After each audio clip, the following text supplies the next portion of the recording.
வணக்கம் நண்பர்களே, மீண்டும் ஒரு புதிய வீடியோ மூலமாக உங்களை சந்திப்பதில் மகிழ்ச்சி அடைகிறேன். இன்னைக்கு நம்ம பண்ணக்கூடிய வீடியோ என்ன அப்படின்னு பாத்தீங்கன்னா, நம்ம யூடியூப்ல, ஃபேஸ்புக்ல, வாட்ஸ்அப்ல எல்லா சோஷியல் மீடியா பேஜஸ்லயும் வரக்கூடிய ஒரு வீடியோ என்ன அப்படின்னு பாத்தீங்கன்னா, நிலத்தடி நீரை கண்டுபிடிக்கிறதுக்கு இதே மாதிரி ஒரு தேங்காவை பயன்படுத்தி ஒருத்தர் நடப்பாரு. நடக்கும்போது எங்க நிலத்தடியில நீர் இருக்கோ அந்த இடத்துல வரும்போது இந்த தேங்காய் இப்படி அசைஞ்சுக்கிட்டே இருக்கும். இதே மாதிரி பல விஷயங்களை அவங்க பண்றாங்க. நிலத்தடி நீரை கண்டுபிடிக்கிறதுக்காக தேங்காவை பயன்படுத்துறாங்க.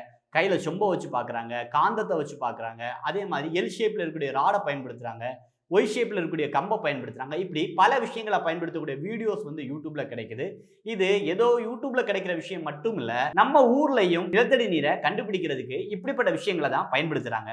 உண்மையிலேயே இப்படிப்பட்ட தேங்காவை பயன்படுத்தி நிலத்தடி நீரை கண்டுபிடிக்க முடியுமா அப்படிங்கிறது தான் இன்னைக்கு நம்மளோட வீடியோ. இப்படி கண்டுபிடிக்க முடியும் அப்படின்னா அதோட அறிவியல் என்ன, கண்டுபிடிக்க முடியாது அப்படின்னா அதோட அறிவியல் என்ன. முதல்ல நம்ம சொல்றோம் அப்படி கண்டுபிடிக்க முடியாது. ஏன் முடியாது?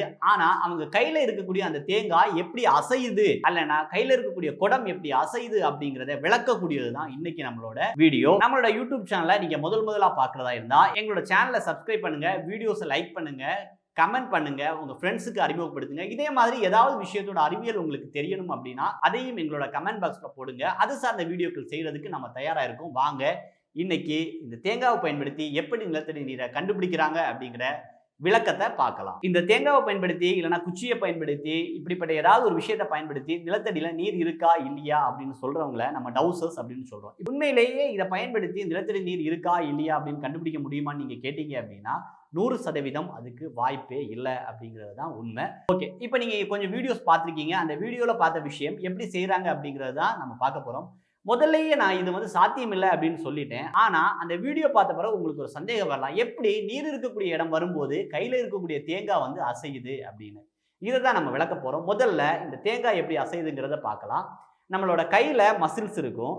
அவங்க தேங்காவை இப்படி தான் வச்சுட்டு நடக்கிறாங்க. இப்படியே நடக்கும்போது எந்த இடத்துல நீர் இருக்கோ அந்த இடத்துல வரும்போது அந்த தேங்காய் இப்படி ஒசருது. ஏன் கையில எப்படி ஒசருதோ அந்த டெக்னிக்கை தான் அவங்க பயன்படுத்துறாங்க. இது ரொம்ப சிம்பிளான விஷயம். நீங்களே செய்து பார்க்கலாம். உங்க கையில ஒரு தேங்காவை எடுத்துடுங்க, அந்த தேங்காவை இப்படி வச்சிடுங்க. அதுக்கப்புறம் இந்த இடத்துல இருக்கக்கூடிய மசில்ல ஒரு சின்னதா ஒரு ப்ரெஷரை நீங்க கொடுத்து பாருங்க. ஆட்டோமேட்டிக்கா இந்த தேங்காய் ஒசத்துடும். இப்ப நான் வந்து அதை செஞ்சு பார்க்குறேன். இப்ப பாருங்க, என்னோட கையில ஒரு சின்ன ஒரு ஃபோர்ஸ் கொடுக்குறேன். அந்த தேங்காய் இப்படி மேல் நோக்கி ஒசருது. எதனால அப்படின்னா இதுக்குள்ளாடி இந்த தேங்காவுக்குள்ளாடி தண்ணி இருக்கும்.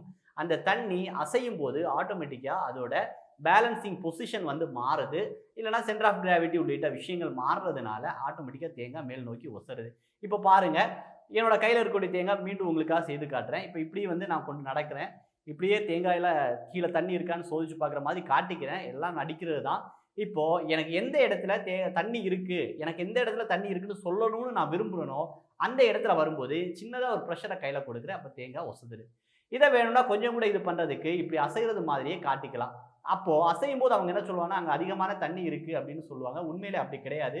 கையை அசைக்கிறதுனால தான் அந்த தேங்காவும் அடுத்த 2வது வீடியோவில் அவங்க என்ன பண்ணுறாங்க அப்படின்னா இதே மாதிரி ஒய் ஷேப்பில் இருக்கக்கூடிய ஒரு குச்சியை வச்சுருக்காங்க. அந்த ஒய் ஷேப்பில் இருக்கக்கூடிய குச்சியை பயன்படுத்தி இப்படி நீர் இருக்கா இல்லையா அப்படின்னு கொண்டு நடக்கும்போது இந்த குச்சி இப்படி மேலே வந்து ஒசருது. குச்சி இல்லைனா ஷேக் ஆகிக்கிட்டே இருக்கும். இது எதனால் அப்படின்னா ரொம்ப சிம்பிள் தான். நானும் அதே மாதிரி ஒரு குச்சியை தயாரிச்சிருக்கேன். அதை தான் அவங்களும் பயன்படுத்துகிறேன். நான் இந்த குச்சியை இப்படி பிடிச்சிக்கிறேன். அதுக்கப்புறம் 2 சைடில் ஃபோர்ஸ் கொடுக்கும்போது இந்த குச்சி வந்து ஆட்டோமேட்டிக்காக இப்படி ஒசந்துடும். இதுதான் அவங்க காட்டக்கூடிய விஷயமும். உங்களுக்கும் இது வீட்டில் இதே மாதிரி குச்சி எடுத்து செஞ்சு பார்க்கலாம். இது எல்லாமே நம்ம கையில் கொடுக்கக்கூடிய ப்ரெஷரை டிபெண்ட் பண்ணி தான் இருக்குது. 3வது ஒரு வீடியோவில் பார்த்தீங்க அப்படின்னா என்ன பண்ணுறாங்க அப்படின்னா கையில் இப்படி ஒரு சொம்பு கொண்டு நடப்பாங்க. அந்த சொம்பு நம்ம எப்படி தேங்காய் வச்சோமோ அதே மாதிரி தான். அந்த சொம்புக்குள்ளாடி கொஞ்சம் தண்ணி இருக்கும். இந்த சொம்பையும் கையில் இப்படி வச்சுட்டே நடப்பாங்க. அவங்களுக்கு எந்த இடத்துல தண்ணி இருக்குன்னு தோணுதோ அந்த இடத்துல இப்படி செம்பு வந்து ஆடிடும். இந்த சொம்பு வந்து இப்படி குலுங்கிக்கிட்டே இருக்கும். இது என்னன்னு பார்த்தீங்கன்னா சேம் தான். நீங்கள் தேங்காவில் என்ன பயன்படுத்துகிறாங்களோ அதே டெக்னிக்கை தான் பயன்படுத்துகிறாங்க. இப்போ என் கையில் இப்படி வச்சுட்டு நான் ஒரு ப்ரெஷரை கொடுத்தேன், இல்லை ஒரு ஃபோர்ஸை கொடுத்துறேன், இல்லை ஒரு சின்ன ஒரு வைப்ரேஷனை உருவாக்கிட்டோம் அப்படின்னா பார்க்குறவங்களுக்கு அசைக்கிற மாதிரி தெரியாது. ஆனால் உண்மையிலேயே அவர் கையை அசைக்கிறதுனால தான் அந்த செம்பு வந்து அசையுது. உள்ள தண்ணி இருக்கிறதுனால சின்னதாக நம்ம வந்து அசைச்சாலுமே அது நல்லா அசைஞ்சிக்கிட்டே இருக்கும். இல்லைன்னா நல்லா வந்து குலுங்கிக்கிட்டே இருக்கும். இதுதான் அவங்க காட்டக்கூடிய 3வது வீடியோவில் இருக்கக்கூடிய விஷயம். இன்னொரு வீடியோ பரவிட்டே இருக்கு. அது என்ன அப்படின்னா இது கையால எல்லாம் அசைக்கிறாங்களே, அப்போ கையால தான் அசைக்கிறாங்க போல இருக்கு அப்படின்னு சொல்லுவாங்க அப்படின்னு நினைச்சுக்கிட்டு 3வது ஒரு டெக்னிக்கை பயன்படுத்துறாங்க. அந்த டெக்னிக் என்ன அப்படின்னா இதே மாதிரி ஒரு தேங்காவை எடுத்துட்டு அதுக்கு மேல ஒரு எலுமிச்சங்காயை வைக்கிறாங்க. எலுமிச்சங்காயை வச்ச பிறகு பொதுவாக தேங்காவும் எலுமிச்சங்காயும் நீங்க பார்த்தீங்க அப்படின்னா நம்மளோட நம்பிக்கை சார்ந்த விஷயங்களா இருக்கிறதுனால இது திடீர்னு நம்பிடுவாங்க. அதுக்கப்புறமா இதே மாதிரி ஒரு குச்சி எடுக்கிறாங்க. குச்சி எடுத்து இதுக்கு மேலே இப்படி வச்சுறாங்க. இப்படி அந்த குச்சியை வச்சுட்டோம் அப்படின்னா அந்த குச்சி சின்னதா அசைஞ்சுக்கிட்டே இருக்கும். இதை பயன்படுத்தி அவங்க என்ன சொல்றாங்க அப்படின்னா அந்த இடத்துல தண்ணி இருக்கு அப்படின்னு சொல்றாங்க. இதோட விஷயம் என்ன அப்படின்னு பாத்தீங்க அப்படின்னா இது வந்து லைட் வெயிட்டா இருக்கக்கூடிய குச்சி மேல இருக்கிறது. இப்ப நம்ம தென்னை ஓலையோட இருக்கில் தான் பயன்படுத்தி இருக்கோம். இது காத்துல ஆட்டோமேட்டிக்கா அசைஞ்சிடும். காற்றோட்டமா இருக்கக்கூடிய ஒரு இடத்துல இதை வைக்கும்போது ஆட்டோமேட்டிக்கா ஒரு சின்ன காற்று இருந்தாலுமே அந்த குச்சி வந்து அசைஞ்சுக்கிட்டே இருக்கும். இதுதான் இதோட அறிவியல். இப்ப நமக்கு ஒரு சந்தேகம் வரலாம். என்ன அப்படின்னா அவங்க இந்த டெக்னிக்கெல்லாம் பயன்படுத்தி தான் செய்யறாங்க, சரி ஒத்துக்கலாம். ஆனா இந்த இடத்துல குழி தோண்டும் போது இல்லைன்னா போர்வெல் போடும்போது எப்படி அந்த இடத்துல தண்ணி வருது? இந்த சந்தேகம் நமக்கு எல்லாருக்கும் வரலாம். பூமியில கிட்டத்தட்ட எல்லா இடத்துலையும் தண்ணி இருக்கு. பூமியோட 4/3 பங்கு அளவு தண்ணி தான் இருக்கு. என்னோட ஊர் வந்து கன்னியாகுமரி. அந்த கன்னியாகுமரியில முன்னாடி என்ன சொல்லுவாங்க அப்படின்னா எந்த இடத்துல சின்னதா தோண்டினாலும் நிறைய தண்ணி கிடைக்கும் அப்படின்னு சொல்லுவாங்க. ஆனா இன்னைக்கு ஒரு 25 அடி 30 அடி தோண்டினா தண்ணி கிடைக்கும். ஆனா சில இடங்கள்ல பாத்தீங்க அப்படின்னா 60 அடி, சில இடங்கள்ல 100, சில இடங்கள்ல 500 600 அடி தோண்டினா மட்டும்தான் தண்ணி கிடைக்கும். இதுதான் இருக்கக்கூடிய நிலவரம். ஒருவேளை சில இடங்கள்ல அவங்க சொல்லக்கூடிய இடத்துல தண்ணி இருக்க வாய்ப்பு இல்லை. ஏன்னா இன்னும் அதிகமான ஆழத்துல போனா மட்டும்தான் தண்ணி கிடைக்கும். இது அவங்க சொல்ற விஷயங்கள் தப்பா போறதுக்கான காரணம். அவங்களே சொல்லுவாங்க ஒரு 90ல இருந்து 95% தான் அவங்க சொல்லக்கூடிய இந்த விஷயம் சரியா இருக்கும் அப்படின்னு சொல்றாங்க. அதுல இருந்தே நம்ம புரிஞ்சுக்கலாம் இந்த நிலத்தடியில இவ்வளவு தண்ணி இருக்கிறதுனால அவங்களோட ப்ரெடிக்ஷனும் வந்து அவ்வளவுதான் சாத்தியமாக வாய்ப்பு இருக்கு. சில இடங்கள்ல அவங்க சொல்லும்போது தண்ணி இல்லாம கூட இருக்கலாம். ஏன்னா அதிகமான இடங்கள்ல தண்ணி இருக்கும், ஒரு சில இடங்கள்ல மட்டும் தண்ணிக்கான வாய்ப்புகள் குறைவாக இருக்கிறதுனால இவங்க அந்த இடத்த சுட்டி காட்டியாச்சு அப்படின்னா அந்த இடத்துல தண்ணி இருக்க வாய்ப்பு இல்லை. இன்னொரு விஷயம் நம்ம முக்கியமா புரிஞ்சுக்க வேண்டிய என்ன அப்படின்னா இந்த விஷயங்கள் அறிவியல் இல்லை அப்படின்னு சொல்றதுக்கு முக்கியமான காரணம் என்ன அப்படின்னா அறிவியல் பொதுவா நீங்க செஞ்சு பார்த்தாலும் நான் செஞ்சு பார்த்தாலும் இந்த டவுசர்ஸ் காட்டினாலும் அந்த அறிவியல் சேமா இருக்கும். நான் போய் ஒரு எலக்ட்ரிக் லைன்ல தொட்டாலும் ஷாக் அடிக்கும், நீங்க போய் ஒரு எலக்ட்ரிக் லைன்ல தொட்டாலும் ஷாக் அடிக்கும். அதே மாதிரி அந்த டவுசர் போய் எலக்ட்ரிக் லைன்ல தொட்டாலும் ஷாக் அடிக்கும். இதுதான் அறிவியல். அதே மாதிரி இந்த தேங்காவை நீங்க கையில கொண்டு நடந்தாலும் உண்மையிலேயே இது சரியான விஷயம் அப்படின்னா நீங்க தேங்காவை கொண்டு அந்த இடத்துல போனாலும் உங்க கையில இருந்து தேங்காய் வந்து குலுங்கணும். என்னோட கையில இருந்தும் அதே இடத்துல தேங்காய் குலுங்கணும், அவரோட கையில இருந்தும் தேங்காய் குலுங்கணும். ஆனா இது அப்படி சாத்தியம் இல்லை.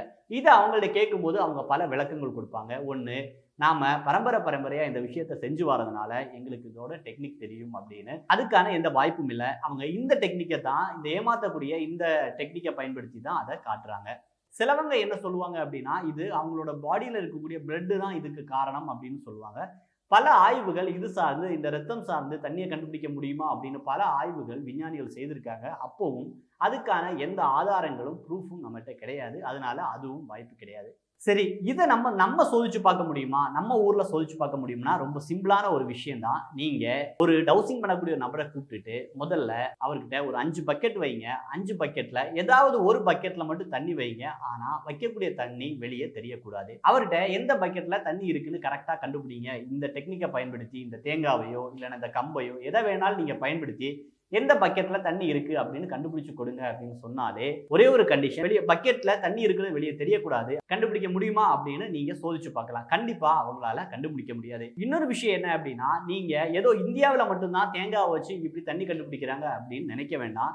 இது உலகம் முழுசா இருக்கக்கூடிய ஒரு விஷயம் தான். இது உலகம் முழுசா பல விதங்கள்ல இப்படி பண்ணிட்டு இருக்கிறதுனால உலக அளவில் இருக்கக்கூடிய பல விஞ்ஞானிகள் இதை சோதிச்சு பார்த்திருக்காங்க. இந்த டவுசர்ஸ் எல்லாம் ஒரு இடத்துல கூப்பிட்டு இது உண்மையா பொய்யா அப்படின்னு அவங்கள வச்சு நிரூபிச்சிருக்காங்க. குறிப்பா ஜேம்ஸ் ராண்டி அதே போல ரிச்சர்ட் டாக்கின்ஸ் போன்ற விஞ்ஞானிகள் என்ன பண்ணிட்டாங்க அப்படின்னா அந்த ஊர்ல இருக்கக்கூடிய எல்லா டவுசர்ஸையும் கூப்பிட்டு ஒரு இடத்துல வர சொல்லிக்கிட்டு அந்த இடத்துல 2 மாடி கட்டிடும். அதுல கீழ் மாடியில ஏதாவது ஒரு இடத்துல தண்ணி போகக்கூடிய ஃப்ளோயை உருவாக்குவாங்க. மேலே இருந்துக்கிட்டு இந்த டவுசர்ஸ் கீழே எங்க தண்ணி போகுது அப்படின்னு கண்டுபிடிக்கணும் அப்படின்னு ஒரு போட்டி வச்சாங்க. அந்த போட்டியில இவங்க யாருமே கண்டுபிடிக்கல. அதே மாதிரி பல விஞ்ஞானிகள் பக்கெட்ல தண்ணி வச்சுட்டு கண்டுபிடிக்க சொல்றது, குப்பியில தண்ணி வச்சுட்டு கண்டுபிடிக்க சொல்றதுன்னு பல விதங்கள்ல இவங்களை சோதிச்சு பார்த்துருக்காங்க. அந்த இடத்துல எல்லாம் இவங்களால கரெக்டா கண்டுபிடிக்கவே முடியல. இன்னொரு விஷயம் என்ன அப்படின்னா இந்த இடத்துல தண்ணி இருக்கும் அப்படின்னு சொல்றதுக்கு ஒரு சில அனுமானங்கள் பயன்படுத்தலாம். குறிப்பா மரங்களும் செடிகள் எல்லாம் செழிப்பா வளரக்கூடிய இடத்துல நிலத்தடி நீர் இருக்கிறதுக்கான வாய்ப்பு இருக்கு.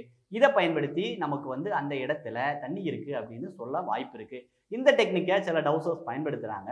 காட்டன் வுட் போன்ற மரங்கள் இருக்கக்கூடிய இடத்துல நிலத்தடி நீர் இருக்கிறதுக்கான வாய்ப்பு இருக்கு. அதே நேரத்தில் இந்த தேங்காவை பயன்படுத்தி இந்த நிலத்தடி நீர் கண்டுபிடிக்கிறவங்க என்ன சொல்லுவாங்க அப்படின்னா தேங்காவுக்கும் நிலத்தடி நீருக்கும் சம்பந்தம் இருக்கு. அதனாலதான் குளத்துக்கு அல்லனா ஏரிக்கு பக்கத்துல இருக்கக்கூடிய தென்னை மரம் தண்ணியை பார்த்து வளையுது.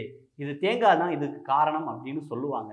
அதுல எந்த உண்மையும் கிடையாது. ஏன் தென்னை மரம் ஏரியை பார்த்து இல்லைன்னா குளத்தை பார்த்து சாய்ந்து வளருது அப்படின்னு நீங்க பாத்தீங்க அப்படின்னா, தென்னை மரத்துக்கு அதிகமான ஓலைகள் இருக்கிறதுனால அதுக்கு அதிகமான அளவு சூரிய ஒளி தேவைப்படும். இப்போ சூரிய ஒளி எங்க இருக்கோ அந்த டைரக்ஷனை பார்த்து அந்த தென்னை மரம் வளர்ந்துகிட்டே இருக்கும். இப்போ ஏரிக்கு பக்கத்துல இல்லைன்னா குளத்துக்கு பக்கத்துல இருக்கக்கூடிய தென்னை மரம் சூரியன்ல இருந்து வரக்கூடிய ஒளி குளத்து தண்ணியில இல்லைன்னா ஏரி தண்ணியில பெற்று ரிஃப்ளெக்ட் ஆகும்போது அந்த ரிஃப்ளெக்ட் ஆகக்கூடிய சூரிய ஒளியை இந்த தென்னை மரம் எடுத்துக்கும். அந்த நேரத்துல ரிஃப்ளெக்ட் ஆகி வரக்கூடிய சூரிய ஒளி எந்த பக்கத்துல இருந்து வருதோ அந்த பக்கத்தை நோக்கி இந்த தென்னை மரம் சாயும்.